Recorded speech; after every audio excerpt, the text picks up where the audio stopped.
জামাত ইসলামের সাথে পলিটিক্যালি আমাদের কোনো ধরনের সংযোগ নাই। জামাতের সাথে আমাদের কানেক্টিভিটিটা হচ্ছে আইডিওলজিক্যাল কানেক্টিভিটি। কারো দ্বারা প্রভাবিত না, কারো সিগনেচারেও আমাদের কমিটি তৈরি হয় না। লিজুর ভিত্তির তো স্পেসিফিক ডেফিনিশন থাকতে হবে। লিজুর ভিত্তিটা কি? আমরা যদি এমন হতো যে ক্যাম্পাসের হলগুলোতে দাঁড়িপাল্লার মিছিল করছি। আমরা যদি এমন হতো যে মাওলানা মতিউর রহমান নিজামীর মৃত্যুবার্ষিকী বা জন্মবার্ষিকী পালন করছি ক্যাম্পাসগুলোতে। আমরা যদি এমন হতো অধ্যাপক গোলাম আজম স্যারের মৃত্যুবার্ষিকীতে দোয়া অনুষ্ঠানের আয়োজন করছি। ক্যাম্পাসের তো ছাত্র শিবির এরকম কোনো কার্যক্রমই করে না। ক্যাম্পাসে ছাত্র শিবির কি কাজ করে তা সবার কাছে ওপেন।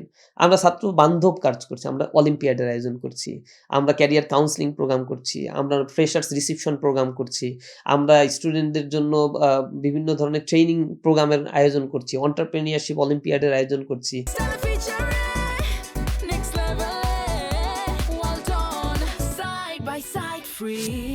মেডিকেল স্টুডেন্টদের জন্য ভিন্নধর্মী আয়োজন আমরা করছি। সায়েন্স ফেস্টের আয়োজন করছি। তো আমরা ক্যাম্পাসে এই জিনিসটা তো ছাত্র বান্ধব কর্মসূচি ইসলামী ছাত্র শিবির করছে। এখানে তো লেজুর ভিত্তির কোনো ফাংশনই নাই।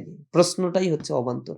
দ্বিতীয়ত হচ্ছে যে আদর্শিক জায়গা থেকেই জামাত ইসলামী বা ইসলামী দলগুলোর সাথে ইসলামী ছাত্র শিবিরের মিল রয়েছে। এবং আদর্শিকভাবে ইসলামী ছাত্র শিবিরকে কোনো রাজনৈতিক দল যখন আহ্বান জানায় ইসলামী ছাত্র শিবির তাতে সাড়া দেয়।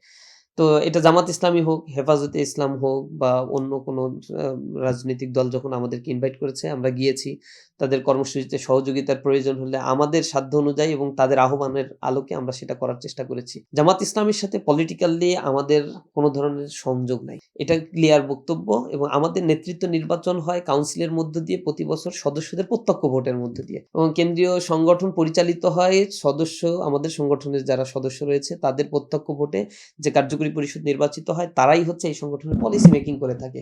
এর বাইরে গিয়ে সংগঠনের অন্যান্য ব্রাঞ্চগুলোর নেতৃত্ব নির্বাচনের ক্ষেত্রেও একই ফর্মুলা ওই স্থানীয় সংগঠন যারা করে তাদের নির্বাচন বা ভোটের মাধ্যমেই হচ্ছে ওইখানে সভাপতি নির্বাচিত হয়। এভাবে আমাদের সংগঠনের স্বাভাবিক কার্যক্রম কিভাবে পরিচালিত হবে তার পলিসি মেকিং থেকে শুরু করে সব ড্রাফটিং গুলোই হচ্ছে আমাদের নিজস্ব পরিসরে হয়। এখানে কারো ইনফ্লুয়েন্স নাই, কারো দ্বারা প্রভাবিত না, কারো সিগনেচারেও আমাদের কমিটি তৈরি হয় না এবং কারো সিগনেচারে আমাদের কোনো কমিটিও কখনো বিলুপ্ত হয় নাই। সুতরাং যেহেতু আমরা অটোনোমাস সংগঠন পরিচালনার ক্ষেত্রে অটোনোমাস এবং সকল প্রকার ফ্রি অ্যাক্সেসিবিলিটি আমাদের রয়েছে এবং যেকোনো রাজনৈতিক দলের সাথে আমরা সাক্ষাৎ করতে গেলে অন্য কারো পারমিশনও আমাদের প্রয়োজন হয় না। আমরা যেটা চিন্তা করি, ভালো মনে করি দেশের জন্য সেটা আমরা করে থাকি। জামাতের সাথে আমাদের কানেক্টিভিটিটা হচ্ছে আইডিওলজিক্যাল কানেক্টিভিটি। জামাত ইসলামী একটা ওয়েলফেয়ার স্টেট চায়, ইনসাফের একটা রাষ্ট্র প্রতিষ্ঠা করতে চায়। ইসলামী ছাত্র শিবিরও বলে আমরা একটা সমৃদ্ধ বাংলাদেশ গঠন করতে চাই যেখানে সৎ, দক্ষ আর দেশপ্রেমিক নাগরিক থাকবে এবং দেশপ্রেমিক নাগরিকগুলো আমরা শুধু ছাত্র বয়সে না একাডেমিক্যালি তাদেরকে আমরা তৈরি করে দেব এবং সোসাইটির লিড দেওয়ার ক্ষেত্রে, করাপশন ফ্রি একটা সোসাইটি করার ক্ষেত্রে এবং মানুষের বসবাসযোগ্য একটা সোসাইটি তৈরি করার ক্ষেত্রে তারা বৃহত্তর পরিসরে পলিটিক্যাল অঙ্গনেও তারা কাজ করবে। তো আমরা আমাদের আইডিওলজিটা হচ্ছে ইসলাম এবং ইসলামের যে নর্মস অ্যান্ড ভ্যালুস আছে এই ভ্যালুস গুলোই আমরা সোসাইটিতে ইনসার্ট করতে চাই এবং এটা আমাদের আত্মিক বিশ্বাস যে ইসলামের মাধ্যমেই একমাত্র পৃথিবীতে শান্তি আনা সম্ভব।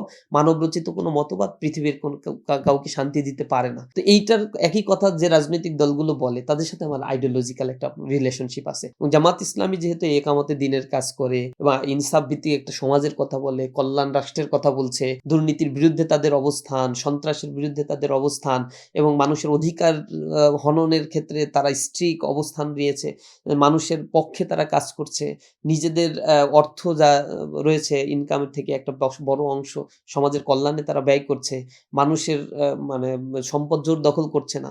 তো এই কারণে আমরাও চাই যে এরকম একটা সোসাইটি হোক। এই আদর্শের জায়গা থেকেই জামাত ইসলামীকে আমরা আদর্শিকভাবে সাপোর্ট দেই।